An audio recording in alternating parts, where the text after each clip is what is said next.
সবাইকে স্বাগত জানিয়ে আজকে আদিনা মসজিদের সামনে এসে দাঁড়ালাম।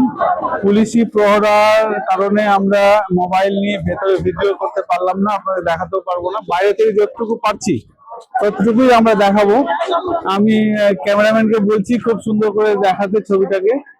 এবং এটা 1373 সালে ইলিয়াস শাহের ছেলে সিকান্দার শাহ এটি তৈরি করেছিলেন।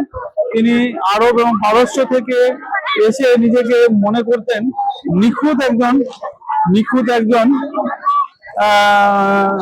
রাজা ছিলেন। স্থাপত্য নির্মাণের ক্ষেত্রে তিনি কোনো খুঁত রেখে যেতে চাইতেন না, এবং তিনি সেই সময় এসে মালদার পান্ডুয়াতে এটি তৈরি করেছেন। এবং এখানে অনেক লোক জমায়েত হতো সেই যুগে, এবং সিকান্দার শাহ এটিকে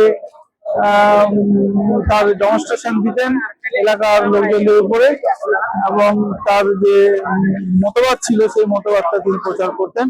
সুলতানি সাম্রাজ্যের একটি গুরুত্বপূর্ণ রাজা ছিলেন শেষ দিকে।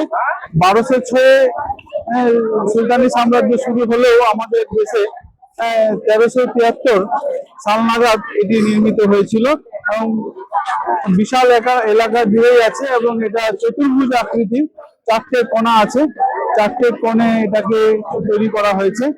এবং এখন বর্তমানে যা অবস্থা দেখা যাচ্ছে তা অনেকটাই ভেঙে পড়েছে, ওয়ালগুলো আছে, ছাদগুলো ভেঙে পড়েছে, সেরকম কিছু নেই। তো যাই হোক বন্ধু, আমরা এখানে আজকে আপনাদের সামনে আদিনা মসজিদের বাইরে থেকে আমি বিষয়টা দেখানোর চেষ্টা করলাম। তো এখানে আমি আপনাদেরকে শেষ করলাম।